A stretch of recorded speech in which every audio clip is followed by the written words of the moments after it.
So we have an uninvited guest here. So I'm hoping that she'll be silent throughout the video. Hello guys, and welcome back to my YouTube channel. Actually, I first want to apologize for having not posted any content for the past, let me say, 3 months.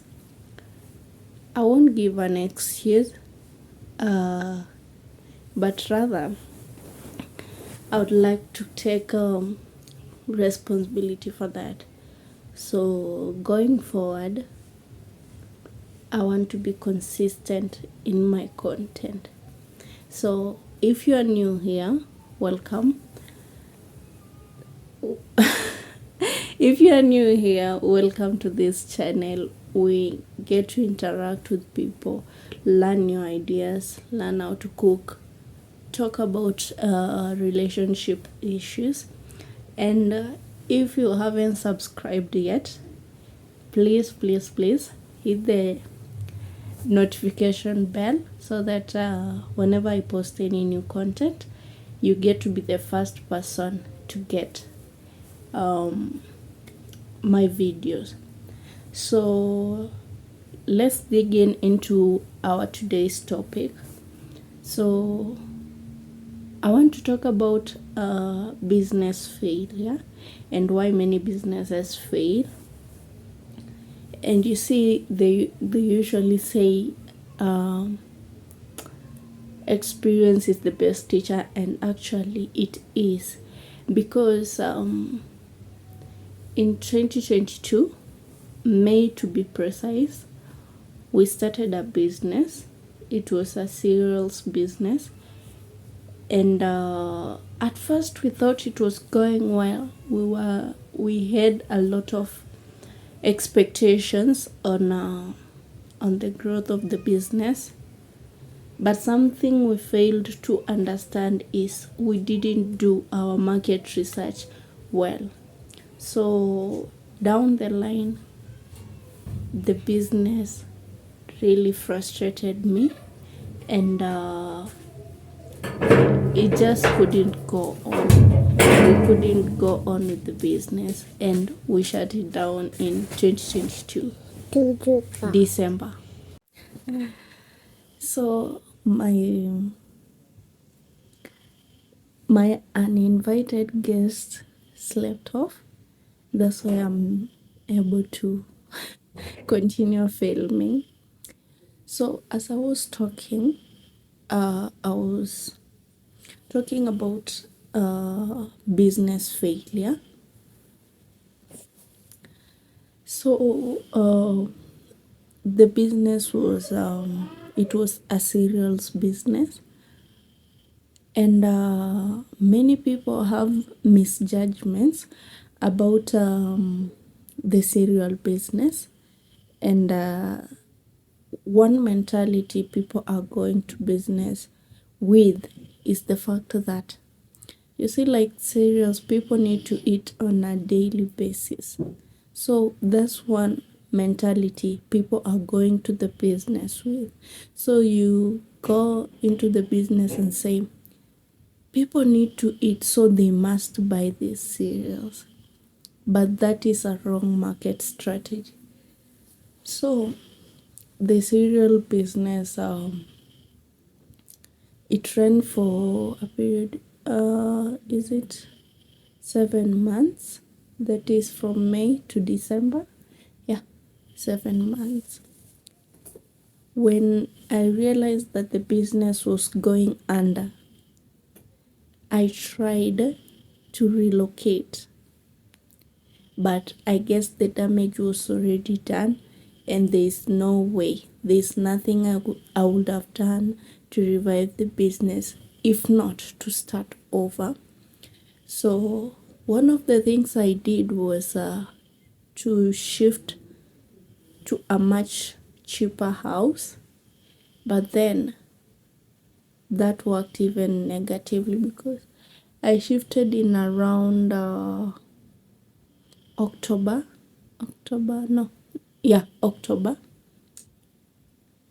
to a new place, and the new place was costing half the the rent I was paying in my previous location. So that place I used to pay half of what I originally used to pay for rent in the other location. But I ran for 3 months and I just couldn't continue. Like, I tried incorporating groceries like vegetables, tomatoes.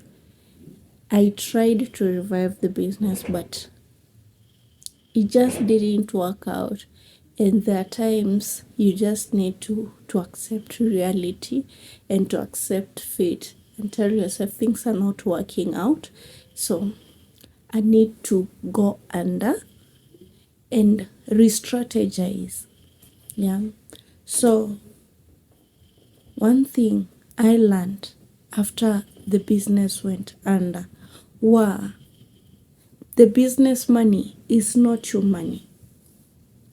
No matter how much you see yourself as the owner of the business, that money is not yours. That is the mentality I didn't go with in the business. You see, I would take business money and use it to cater for personal needs, yeah, and I wouldn't replenish back. So that was my biggest undoing. Then the second thing, I didn't do my market study well, because you see, a business, a lucrative business, is that kind of a business that seeks to provide solutions to a problem that is faced by the people in that particular area. You see, I wouldn't say I had that much competition, but people had this close proximity to the main market. So people often preferred going to the market once, that is maybe on a weekend. They purchase everything that they want for the household there, which it's relatively not even cheaper, relatively cheaper than me.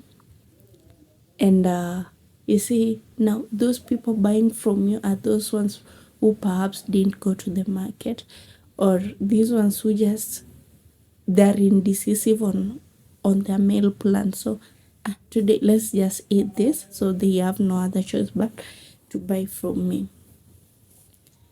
And another thing I like undervalued or underrated was the rent. Yeah, you see, for a business, it depends with what kind of business you are in. Okay, so you see, the business, at first it was doing well. I used to pay rent on time, but it reached a point I felt like I was strained. I was so much strained. I couldn't restock back, and I couldn't just like account for my expenses. You see money coming in, but you don't know how the money is being spent. I know it might be a matter of accountability, but I had a book. I always made sure I recorded every sale I made, but the figures were just not mathing at all. So that's when I realized that the rent that I had decided to pay for that particular business was not the fraction that rent was supposed to be for a new business.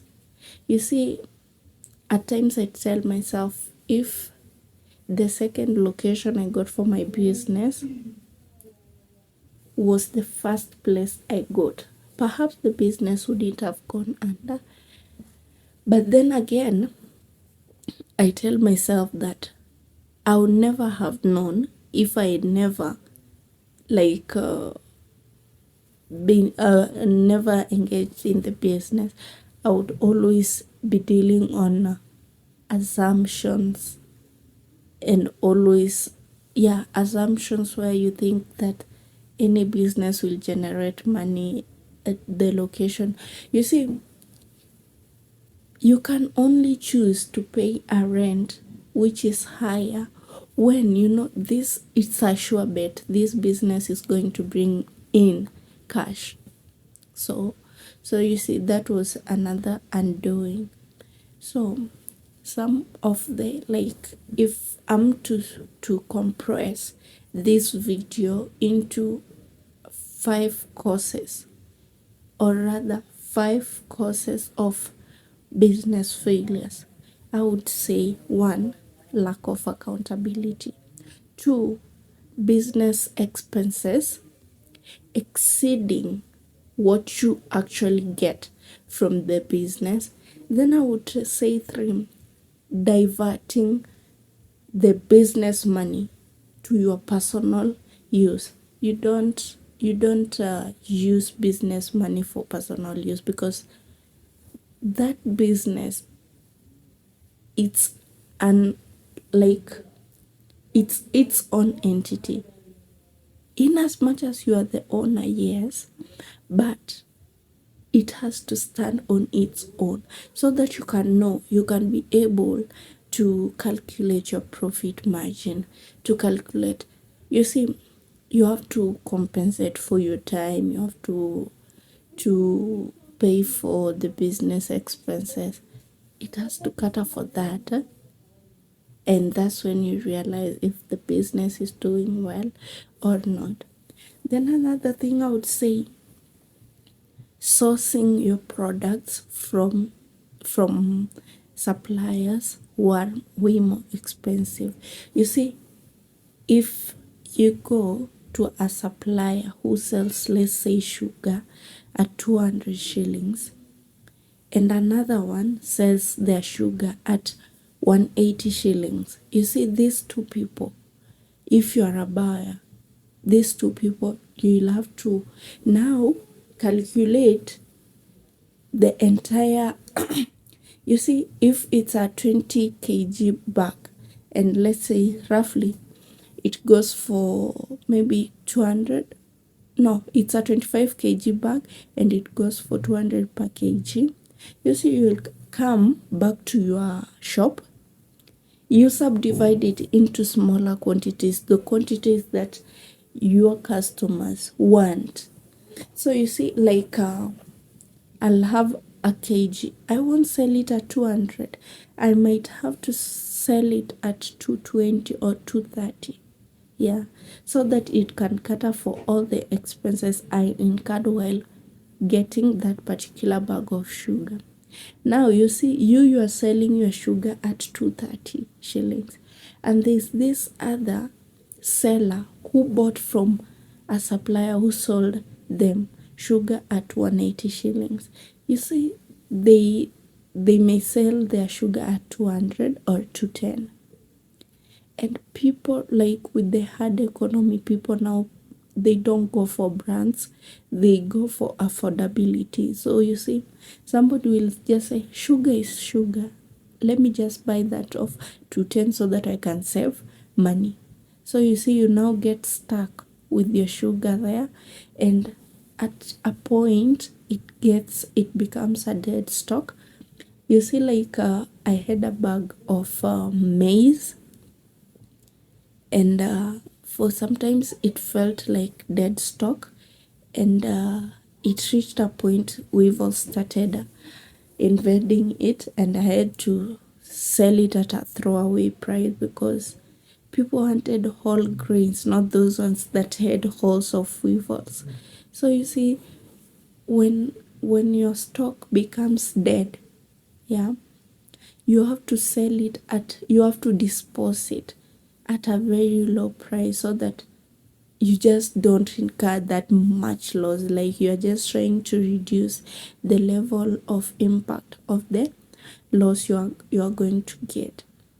Then another thing I would say, location. A location for a business is very important because you see, when your business is not strategically located, the the the customers, the target customers of your business may not get to know your business. Because you see, like setting up a bar in front of a primary school, you see, small kids don't use alcohol, or rather the age of 18, kids are not supposed to consume alcohol. So you see, that is a very bad location for your business. So you may end up selling absolutely nothing, and you may also get involved into legal actions, and that's gonna be messy. Then another thing I would say, in as much as you see, if you're starting a cereal business, I'm talking about cereals because I've tried it, you can now incorporate other things to boost your business. You see, your business can be serious, yes, but you can now set up a shop inside that cereals so that it can help you cater for the expenses of the business, because a single business cannot just run. That's why you always see somebody will be starting a cyber business, they incorporate M-Pesa, they become bank agents, they sell airtime, they sell USB chargers and all those. So it's a matter of bringing more goods to your space so that you can have diverse income, so that the business doesn't go under. So like right now, I would say, if at a point in my life I decide to go back to business, I wouldn't be starting from scratch, because I now know what business takes. It needs patience, it needs dedication, and it needs accountability. Without that, the business is doomed to failure. So the next time I'll be starting a business, you better trust me, it's not going to go under again. So it's been fun interacting with you, and I'm looking forward to making more content. You can also engage with me in the comment section. Tell me what kind of videos you would like me to make, and you can also add what you feel causes businesses to fail in the current state. It doesn't matter where you are in the current, oh, it doesn't matter where you are coming from, Kenya, Uganda, anywhere, it's fine. So because I believe we are facing the same challenges as far as the economy is concerned. So bye, until next time, see you.